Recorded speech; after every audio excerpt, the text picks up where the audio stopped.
ओम नमः सिद्धेभ्यः। नमो अरिहन्ताणं नमो सिद्धाणं नमो आयर्याणं नमो उपध्यायाणं नमो लोये सव्यसाणं। मंगलमय मंगलकरण वीतराग विज्ञान नमो ताहि जाते भय अरहंतादि महान। करि मंगल करि हो महाग्रंथ करन को काज। जाते मिले समाज सब पावे निज पद राज। मिथ्या भाव अभाव ते जो प्रगटे निज भाव।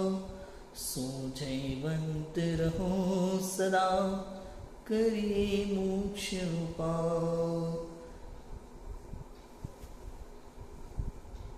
आचार्य कल्प पंडित तोडरमल जी द्वारा विरचित यह मोक्ष मार्ग प्रकाशक ग्रंथ है।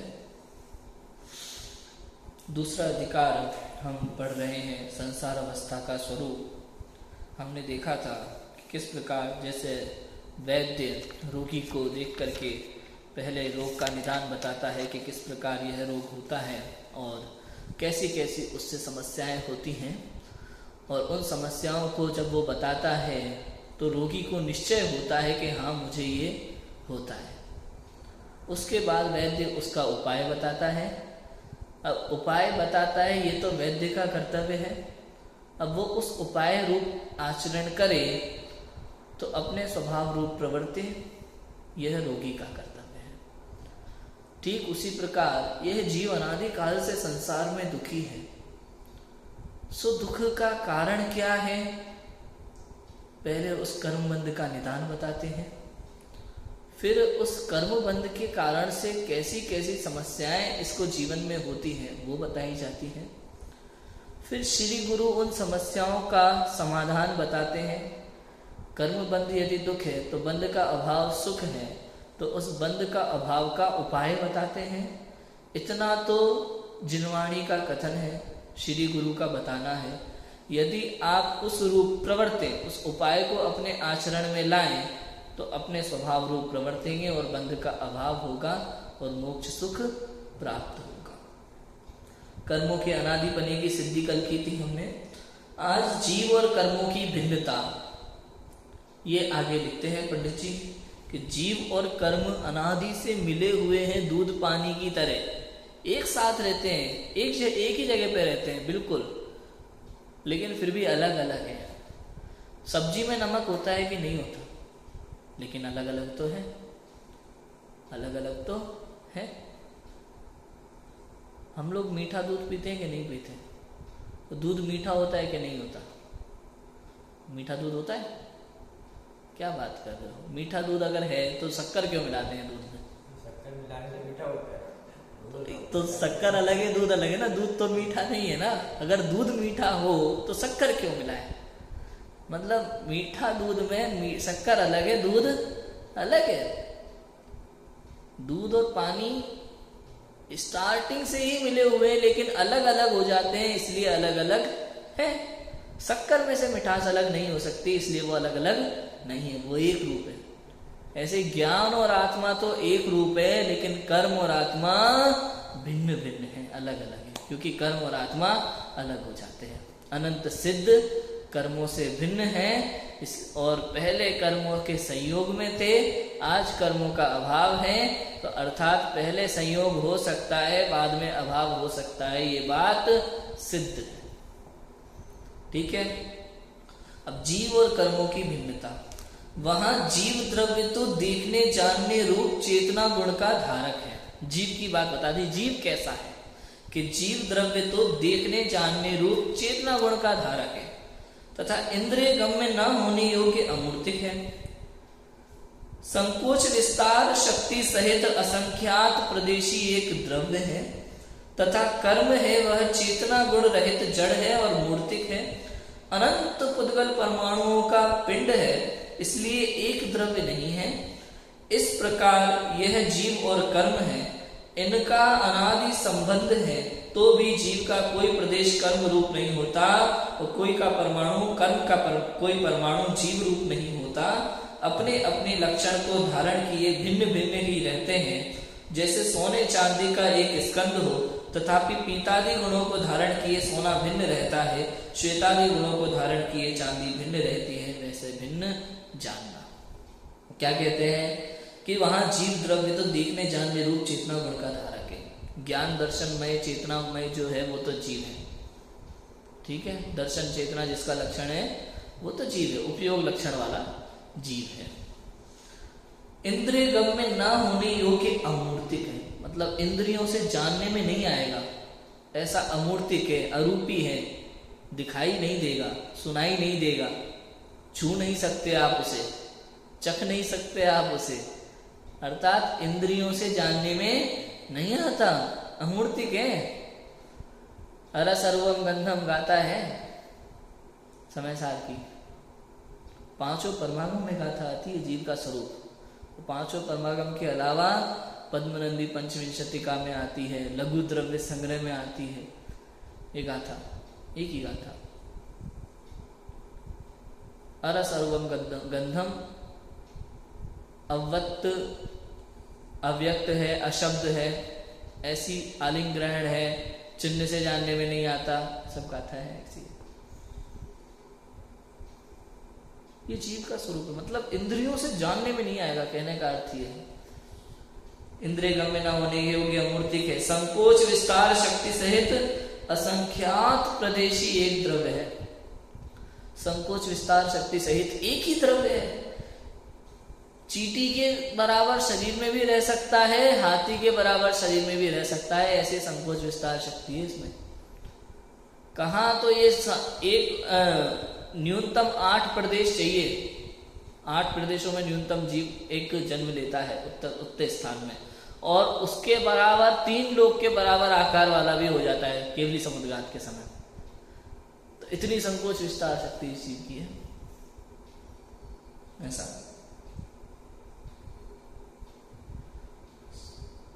कर्म है वह चेतना गुण रहित जड़ है।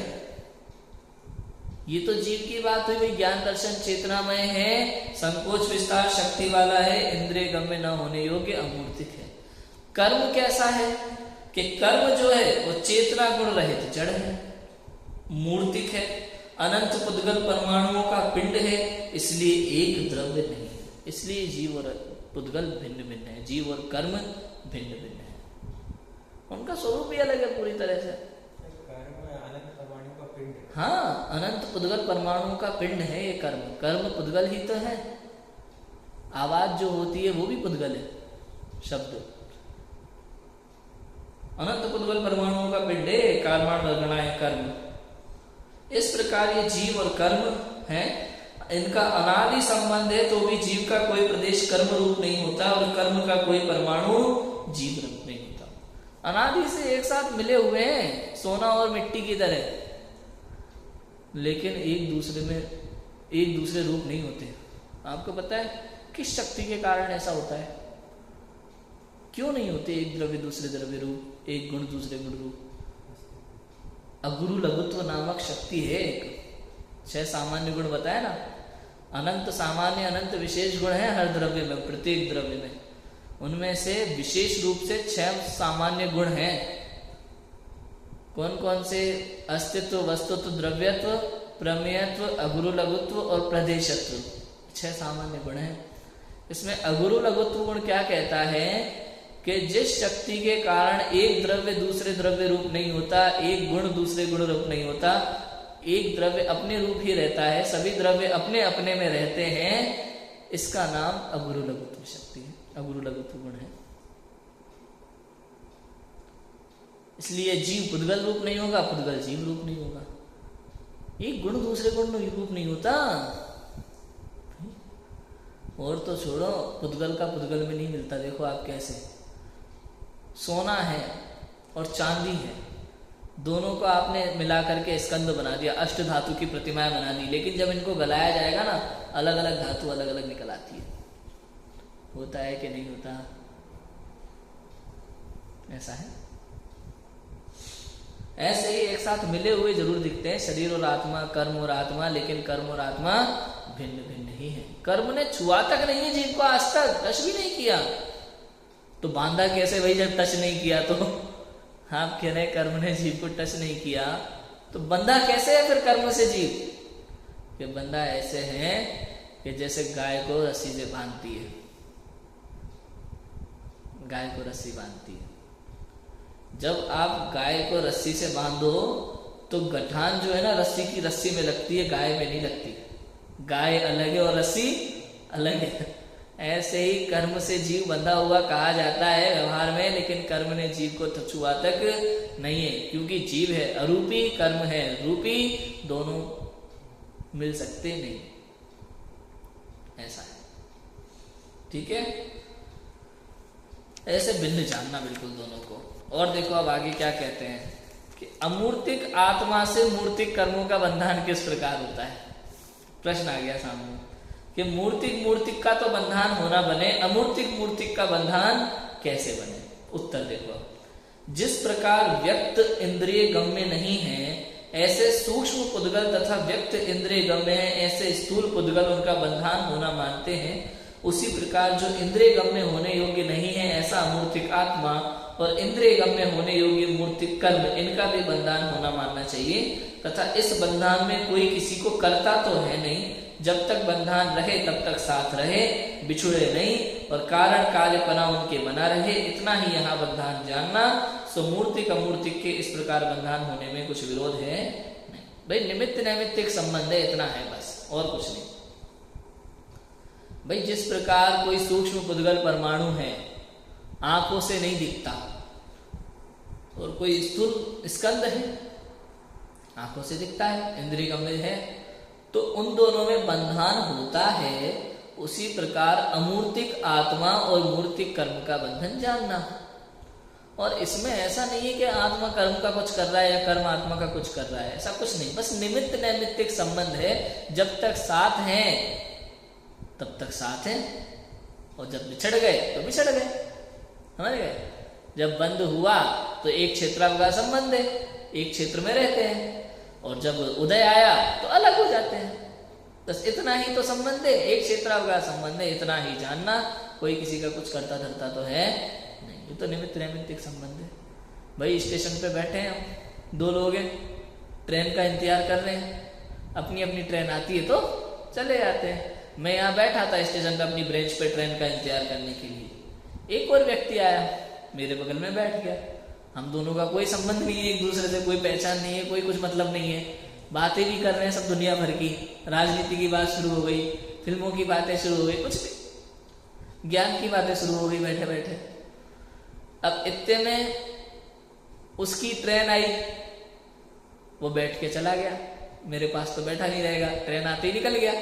कोई दूसरा व्यक्ति आया, वो बैठ गया, उससे भी मेरा कोई मतलब नहीं, उसकी ट्रेन आई वो भी चला गया। तीसरा आया, वो भी बैठ गया, उसकी ट्रेन आई वो भी चला गया। मैं यही कि मेरी ट्रेन आएगी तो मैं भी चला जाऊंगा, मतलब संबंध कुछ नहीं। ऐसे ही कर्म का बंधन हुआ, एक कर्म आया बन गया, बैठा है भैया अपने साथ अपने क्षेत्र में, उदय आया उसका तो निकल गया। दूसरा आएगा बंधन, उदय आया वो भी निकल गया, तीसरा आया उदय आया वो भी निकल गया।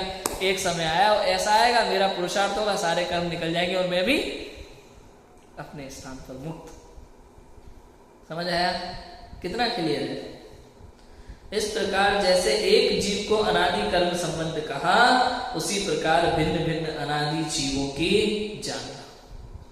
सभी जीवों का ऐसा है, एक जीव के उदाहरण से समझाया, सभी जीवों का ऐसा समझना। घाती अघाती कर्म और उनका कार्य। कर्म बंध का निदान ये प्रकरण चल रहा है ना, कि भाई ये कर्म का बंधन किस प्रकार होता है, क्या क्या होता है अवस्थाएं। अब घाती अघाती कर्म और उनका कार्य क्या है। पहले तो घाती अघाती कर्म क्या है और वो क्या करते हैं ये बताते हैं यहाँ पे। ठीक है, पढ़ते हैं इसको। तथा वे कर्म ज्ञानावर्णादि भेदों से 8 प्रकार के हैं। वहां 4 घातीय कर्मों के निमित्त से तो जीव के स्वभाव का घात होता है, ज्ञानावरण दर्शनावरण से तो जीव के स्वभाव जो ज्ञान दर्शन उनकी व्यक्तता नहीं होती, उन कर्मों के क्षयोक्षम के अनुसार किंचित दर्शन की ज्ञान दर्शन की व्यक्तता रहती है। तथा मोहनीय से जो जीव के स्वभाव नहीं है, ऐसे मिथ्या श्रद्धान व क्रोधमान माया लोभादि कषाय उनकी व्यक्तता होती है। तथा अंतराय से जीव का स्वभाव दीक्षा लेने की सामर्थ्य रूप वीर्य उसकी व्यक्तता नहीं होती, उसके क्षयोपशम से के अनुसार किंचित शक्ति होती। 4 घाती कर्मों से क्या होता है वो बता दिया। देखो घाती अघाती की सिंपल परिभाषा समझ लो। एक तो घाती कर्म जो आत्मा का घात करे, ज्ञानादि गुणों का घात करे, उसका नाम घाती कर्म, और जो ऐसा ना करे, गुणों का घात ना करे, वो अघाती कर्म। इतना सिंपल है, ठीक है। देखो 4 घातीय कर्मों के निमित्त से तो जीव के स्वभाव का घात होता है, ज्ञानादि गुणों का घात होता है, जीव का स्वभाव का घात। ज्ञानावरण दर्शनावरण से तो जीव के स्वभाव जो ज्ञान दर्शन है उनकी व्यक्तता नहीं होती, और उन कर्मों के क्षयोपशम के अनुसार किंचित ज्ञान दर्शन की व्यक्तता रहती है। भाई ज्ञानावरण दर्शनावरण अगर हैं तो उससे हमारे ज्ञान दर्शन की व्यक्तता नहीं होती। होते तो हैं, प्रकट रूप में दिखाई नहीं देती, व्यक्तता नहीं रहती, प्रकट नहीं होती उस समय। और उनका जितना जितना क्षयोपशम होता है उतने उतने प्रकट होते हैं। इतना है। भाई सूर्य तो है, लेकिन बादल आ जाने से सूर्य की रोशनी दिखाई नहीं देती, अंधेरा पड़ जाता है कई बार। और जैसे जैसे बादल हटने लगते हैं उस हिसाब से रोशनी दिखाई देने लगती है। ज्ञान तो वही है, ज्ञान तो ज्ञान है। ये मति श्रुत अवधि ये सब तो पर्याय है, ज्ञान तो एक ही है ज्ञान।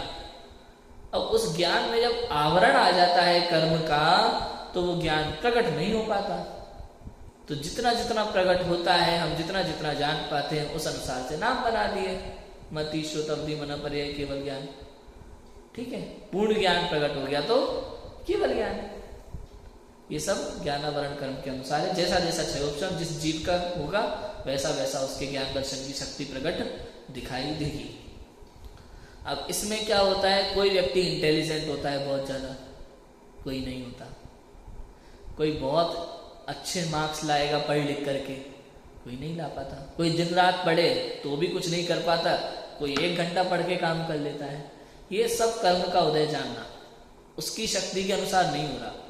आप सोचो कि भैया ये तो 6-6 घंटे पढ़ता है डेली, 8-8 घंटे रात रात भर पढ़ता है, फिर भी नहीं हो पाता, तो इसमें उसके पढ़ाई वगैरह से कोई मतलब नहीं पड़ता। उसके ज्ञानावरण कर्म का क्षयोपशम कितना है, उसको समझ में कितना आया, ये महत्वपूर्ण है। पहला तो ये। दूसरा, साता असाता वेदनीय कर्म का उदय, यश अपयश का उदय, ये सब चीजें कर्म साथ में चलते हैं। अगर नहीं होना होगा तो नहीं होगा, कितनी मेहनत कर ले। और जिनके होना होगा बिल्कुल पढ़ाई ना करे, निकल जाता है। कौन सा पुण्य का उदय आएगा पता नहीं, क्या पता कॉपी चेक करने वाला किस मूड में चेक कर रहा हो, उसने 80 की जगह 180 कर दी है कुछ भी हो सकता है। तो ये होता है, उसमें कोई बड़ी बात नहीं है। ये सब कर्म का उदय जानना है ना।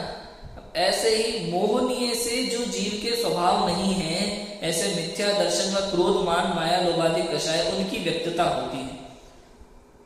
मोहनीय से जो जीव के स्वभाव नहीं है, विकारी परिणाम, मिथ्या दर्शन ज्ञान चारित्र, क्रोध मान माया लोभ कषाय उनकी व्यक्तता रहती है। मिथ्या दर्शन एक, क्रोध मान माया लोभ, ये सब मिथ्या चारित्र में आ गया, ये सबकी व्यक्तता रहती है। स्वभाव की जगह विपरीत विकारों की व्यक्तता दिखाई देती है मोहनीय के वजह से। मोह की मदिरा पिए हुए, ऐसा। मोह की महिमा बहुत गजब है। इसमें आएगा लास्ट में, मोह की महिमा का ही प्रकरण आएगा इसमें लास्ट में, दूसरे अध्याय में। इस मोह की महिमा के कारण से ही जीव अपने स्वभाव को नहीं जान पाता, इसलिए विपरीत प्रवृत्ति इसकी दिखाई देती है। और इन्हीं कारणों से ये वास्तव में दुखी रहता है। एक बार इस ये मोह छूट गया ना, जैसे जैसे इसका मोह छूटता जाता है, जितने जितने अंशों में, उतने उतने अंशों में ये सुखी होता जाता है, वीतरागी होता जाता है। और पूर्ण मोह का नाश होने पर पूर्ण वीतरागी होता है। सबसे बड़ी समस्या इस मोह की है।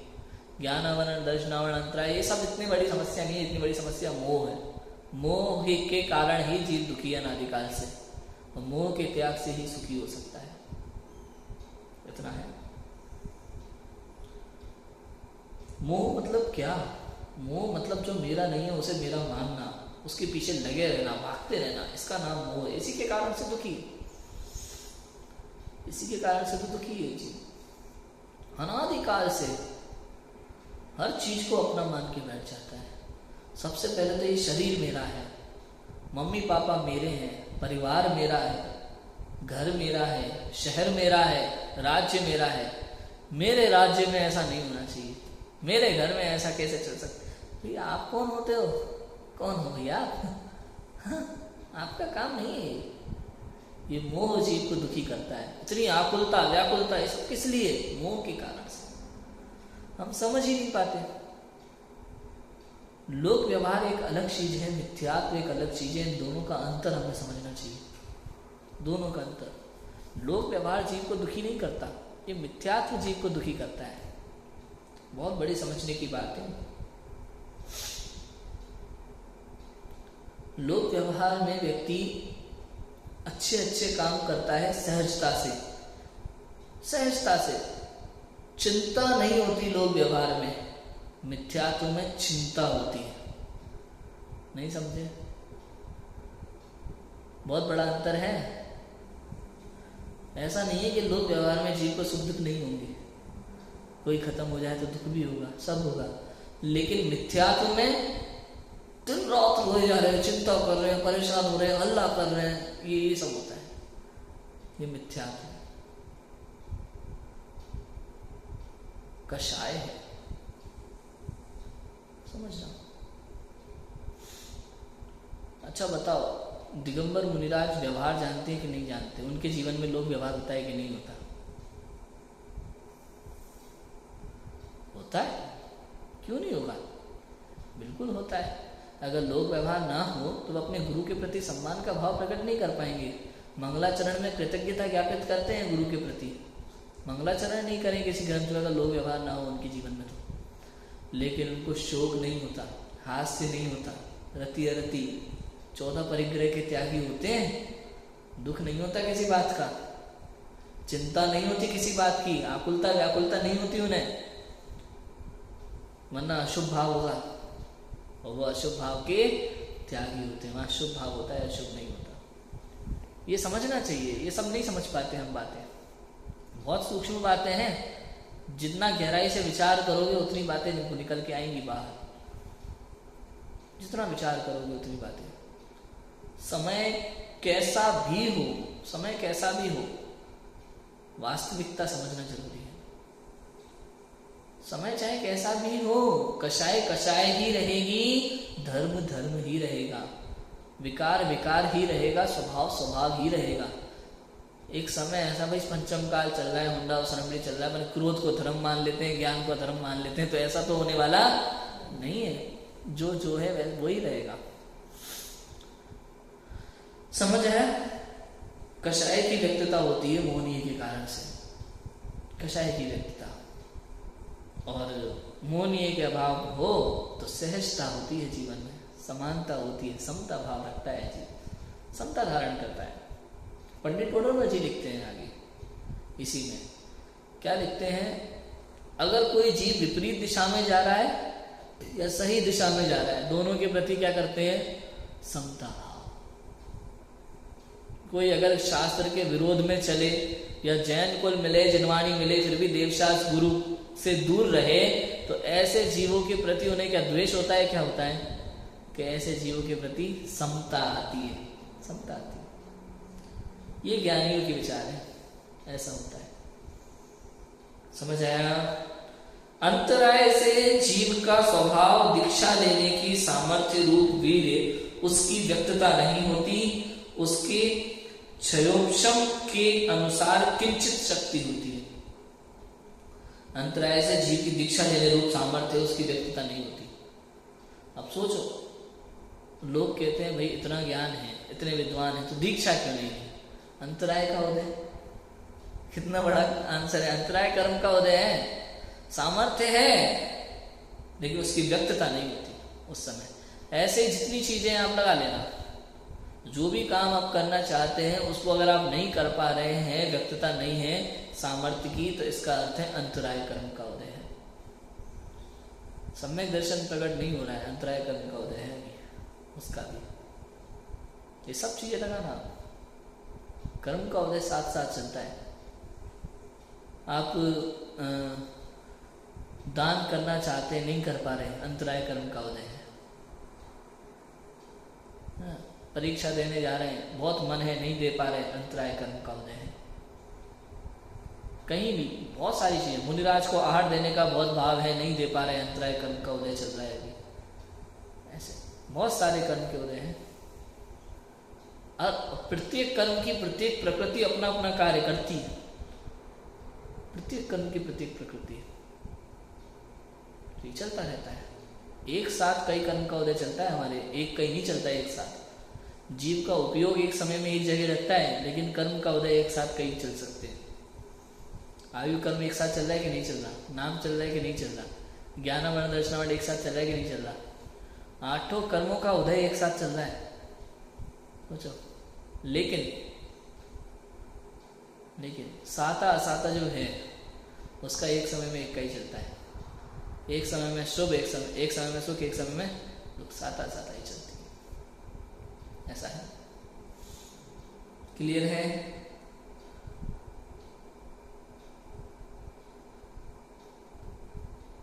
ऐसे ही अघाती कर्म में लगाना आप सब में, शुभ अशुभ में, शुभ नाम अशुभ नाम, शुभ आयु अशुभ आयु, वो एक बार में एक ही चलता है। मनुष्य आयु है तो मनुष्य ही रहेगी, त्रियंश तो हो नहीं सकती इसी समय पे, ठीक है ना? तो उतना समझ के चलना चाहिए। अब इस प्रकार घातीय कर्मों के निमित्त से जीव के स्वभाव का घात अनादि से हुआ है, ऐसा नहीं है कि पहले तो स्वभाव रूप शुद्ध आत्मा था, पश्चात कर्म निमित्त से स्वभाव घात होने से अशुद्ध हुआ। ये पॉइंट जरूरी है भैया समझना कि इस प्रकार घातीय कर्मों के निमित्त से जीव के स्वभाव का घात अनादि से हुआ है, अनादि से। ऐसा नहीं है पहले तो शुद्ध था, सब प्रकट था, बाद में अशुद्ध हुआ कर्म के निमित्त से, ऐसा नहीं है। अनादि से जीव के स्वभाव का इस प्रकार का घात हो रहा है, ऐसा है। अनादि से अशुद्धि है। हाँ, अनादि से मिली जुली अवस्था है। जैसे अनादि से सोना मिट्टी में दबा हुआ अशुद्ध है, ऐसे ही अनादि से कर्म निमित्त से संबंध है। जीव निगोद में पड़ा है, नित्य निगोद में, ऐसा। पहले तो स्वभाव रूप शुद्ध आत्मा था, ऐसा नहीं है। कर्म निमित्त से स्वभाव घात होने से अशुद्ध हुआ, ऐसा नहीं है। तर्क है यहाँ पे, घात नाम तो अभाव का है, जिसका पहले सद्भाव हो उसका अभाव कहना बनता है। यहाँ स्वभाव का तो सद्भाव है ही नहीं, घात किसका किया? अब देखो उत्तर कि जीव में अनादि ही से ऐसी शक्ति पाई जाती है कि कर्म का निमित्त ना हो तो केवल ज्ञानादि अपने स्वभाव रूप प्रवर्ते, परंतु अनादि ही से कर्म का संबंध पाया जाता है, इसलिए उस शक्ति की व्यक्तता नहीं हुई। शक्ति अपेक्षा स्वभाव है, उसका व्यक्त ना होने दे तो उस अपेक्षा घात किया कहते हैं। भाई प्रश्न है सामने वाले का, भाई स्वभाव तो प्रकट है ही पहले से ही, तो घात किसका किया? मैंने कहा भाई प्रकट नहीं है ना, लेकिन शक्ति तो है, शक्ति अपेक्षा घात है।